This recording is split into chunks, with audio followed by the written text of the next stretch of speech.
नमस्कार।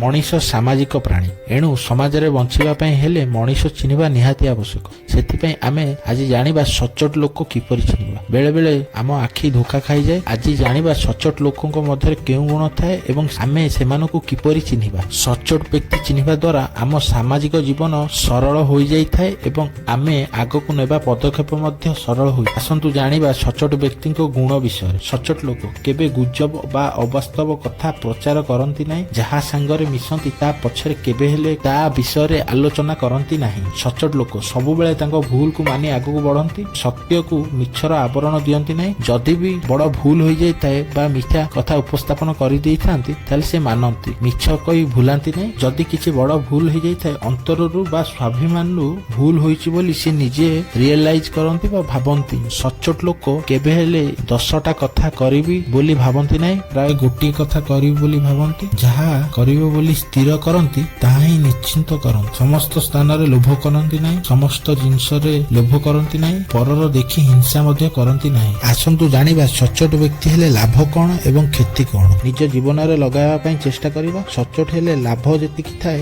बेले बेले क्षति मध्य सेति होई जाय। आज दुईटी उदाहरण नेबा। उदाहरण भितर दुईटी महान व्यक्तित्व मध्य अछि। महात्मा गांधी युवक अवस्था बेले तांको बापांकु मिछ कथा कही पछरे बापांको आगरे मिछ कहिथिबार स्वीकार करथिले। तांको बापा तांको ऊपर न रागी तांको बापा देइथिबा स्नेह एवं बुझाबणा लुह गांधीजी को विभोर कला। सचोटर गभीर शक्ति शिखाइला। आउ जने महान व्यक्तित्वଙ୍କ नाम नवा लाल बहादुर शास्त्री। जेतेबेले से प्रधानमंत्री थिले सेतेबेले दामी पोशाक जने उपहार देले, किंतु से दामी पोशाक नेबा पई मना करथिले। से नित्य दिन व्यवहार करुथिबा पोशाक ही पिंधिबे, गोटिए पिंधिबे। तांको भଳି उच्च स्थान रे एवं क्षमताशाली लोक थिबा सचोटता आज युव समाज पई उदाहरण। आसंतु आउ एक गप माध्यम रे सचोट व्यक्तिंकर क्षति विषय जानिबा। सकाळे किछि चोर गाड़ी चोरी करी नै पळाइथिले। गाड़ी चोरी करी गला बेले गाड़ीर पेट्रोल सरी जाइथिला। सेही गाड़ीटी को से तळे रास्ता मझिरे पकाई चली गले। सेही समय रे जणे उत्तम सचोट लोक चालिबा पई जाइथिले। सेही चालिबा बाट मध्य रे गाड़ीटी पडिथिबार देखि से भाबिले कहार एक्सीडेंट होइछि बोधे भाबी गाड़ीटी उठाई रास्ता कड़े रखिला बेले जहार गाड़ी चोरी होइछि तांकर समस्त सांग एवं समर्थक देखिनेले। किछि न बुझी सेही लोकटी को बाड़ी